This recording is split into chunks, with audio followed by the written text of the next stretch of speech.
because of a recession, not because of human error, but because of an invisible, non-negotiable, and unstoppable force.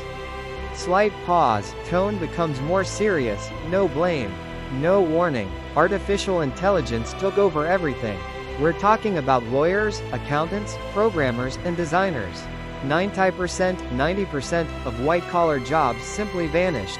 In this episode, we will break down the immediate fallout of this monumental economic shock on American society.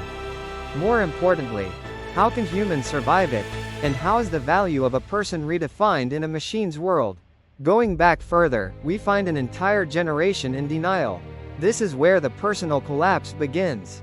A single message on a phone was enough to declare, "Job eliminated." There was no heads up, no fault, only the harsh truth of an unknown future. This image of the abandoned offices marks the tipping point, the moment when human presence was deemed unnecessary. Human efficiency, ruthlessly and absolutely, was replaced by the machine. We look now at the catalyst, the full-scale deployment of AI dominance. The revolution was coming, and here it is at its absolute peak. Cities, streets, and even the highest intellectual structures witnessed the transfer of control.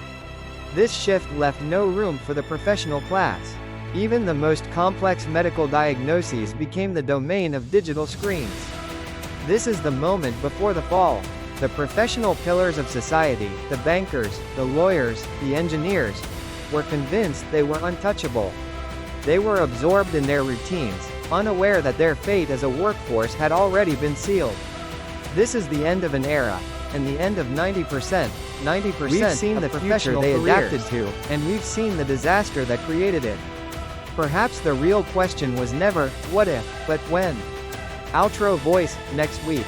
What if we harnessed the power of a star? Can fusion energy solve every power problem on Earth? Find out soon.